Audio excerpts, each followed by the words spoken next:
Hello, welcome to Social Media Weekly episode 11th November 2020.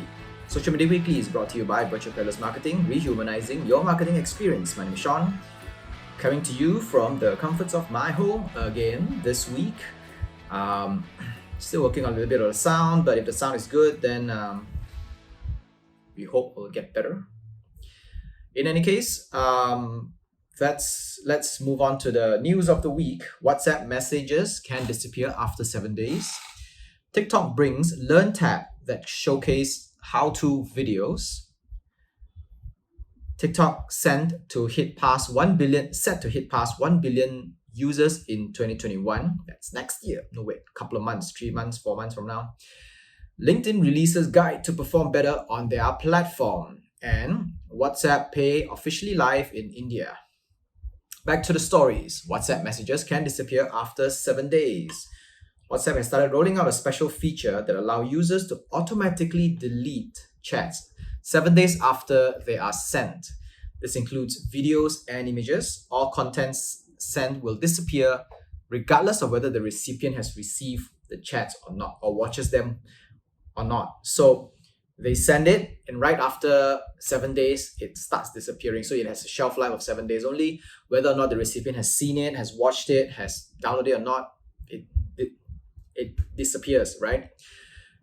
When you set it up, WhatsApp will tell you its limitations, in which you cannot delete the content that are saved externally. So what happens is, let's say if you post a picture, send a picture to that person, and that person saves that picture externally, and that, let's say, for example, okay, this is how far it fetches, right? If you have an automatic backup on your devices, which goes all the way till, say, Google Photos or iCloud, right? This function does not extend to that far. But we don't know if it extends to your local photo app or your folders. Because we know that as far as we know, if you send a photo and within a short period of time you delete it, it disappears from that folder, that local device folder as well. Maybe it will disappear from the local device folder, maybe it will not, but what it definitely cannot do is reach out to your Google Photos and iCloud and delete it from there. And it cannot work with backups as well. Let's say because WhatsApp is set to backup by default once a week. You can set it to whatever you want at any time. But let's say if it's once a week and after 7 days, there is a backup that includes this chat, you cannot delete that, the backup version, and you cannot delete screenshots as well. So, which means that you still cannot be completely reckless with this feature.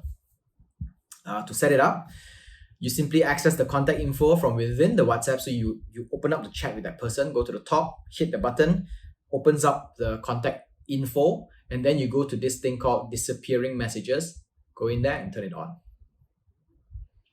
TikTok brings Learn tab that showcase how-to videos.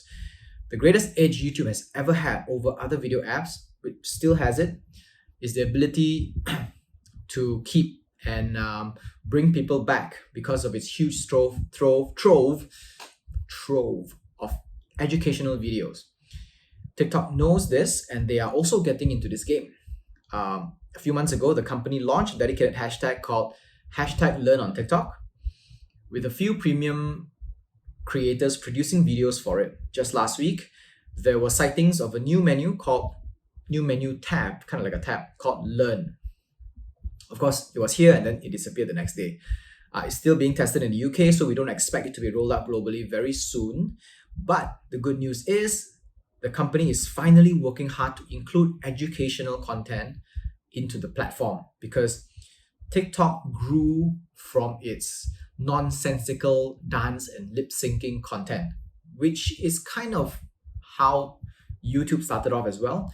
And then as it matured, it became a place for people to gain a lot of educational content and resources as well. And TikTok hopes to be that. And therefore, that is why they are going into this thing, which is something that brands should focus on, because brands cannot go in there and just do lip syncing and dancing and funny videos and stuff, because these things are not what brands are about. That's why a lot of brands cannot get into TikTok in the past, is because Whatever TikTok content was before this cannot jive with the identity of TikTok.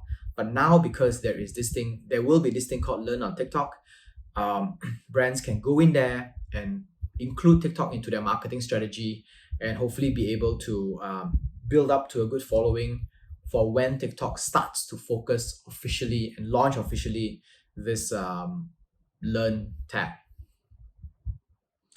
TikTok set to hit past 1 billion users by 2021. It's not even a surprise at this point anymore, right? Regardless of what the US and other countries are trying to do, there is no sign of stopping the growth on TikTok and what they're doing to the world. At this point, the analytics provider called App Annie says the number of monthly active users are actually at 900 million worldwide, roughly as of this point, Q3, Q4 of 2020, and is predicted to go past 1 billion in the next year. Maybe by Q1 or Q2 by next year, it will probably hit 1.2 billion. We can't really compare the speed of this growth to others like Facebook and its subsidiaries and YouTube, because the global internet adoption today and back then is not the same. Today, it's like you have such a big adoption of the internet. Like when you have something, like you have a huge social media platform that comes in, everybody, you snap on a finger, everybody adopts it and it becomes something new and something big. So the same can be said with the next social media hit, right? When it gets big, they will hit 1 billion even faster than TikTok is doing right now. And as for brands, if you are in a brand or if you're managing a brand's digital marketing, this is not even a question anymore. There is a huge growth. TikTok is focusing on educational content and how-to videos. So this is the time to invest into educational content, to invest your content strategy and include TikTok into your content strategy. We are actually working hard to activate this for our services as well. And if something that you want to find out more, you can talk to us. Or text, that's fine as well. LinkedIn releases guide to perform better on their platform. Business networking and discovery needs to go on. Online is the best place to do it now because most of us can't do offline and a lot of events can't be held there as well. Which is why LinkedIn released 3 new guides to provide and help brands maximize their marketing efforts on the platform. It's called the Read Me series. They actually do it every year, the Read Me series. And it's a trilogy that covers building your brand, LinkedIn advertising, and driving more sales. LinkedIn knows that every business struggles with short-term and long-term marketing goals. So while building your brand helps with the longer-term stuff, LinkedIn advertising sorts out the shorter-term things. Like when you build a brand, you're not exactly looking at generating ROI fast. And when you are on the other end, which is only advertising, you're not building brands. So once the money stops, everything stops as well. So then there's a third one, which is driving more sales on LinkedIn, which encompasses both sides, which includes building brand and also advertising on the platform as well. So you go there, have a read. It's quite comprehensive. Some of the stuff they talk about is actually they include this suggestion where you allocate 54% of budget into consideration and engagement content, because LinkedIn says B2B sales take longer time and are more complex than B2C. And there is also a checklist. There are also a bunch of checklists that talks about teaches you how to optimize practices, including operational stuff like who gets what access, admin access, editor access, and all that kind of stuff, and strategies on posting daily and planning them out beforehand. And also, importantly, to increase employee advocacy, because employees are as much a part of your company as you are. And the best way for your brand to have a good, your company to have a good branding and a good image is to have your employees become the advocates and share your content and show how your company is from their perspective. Of course, preferably on a positive note. I will add the guide into the show notes, or you can actually Google up Read Me Series 2020 by LinkedIn. You should be able to find it.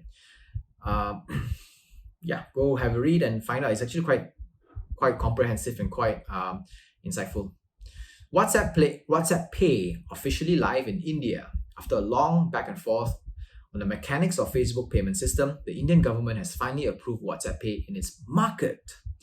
There's big news for Facebook, which is which considers India its largest market today, they hope that wide usage of Facebook WhatsApp Pay for remittances and just casual payments will eventually grow the company's payment system into their default e-commerce platform.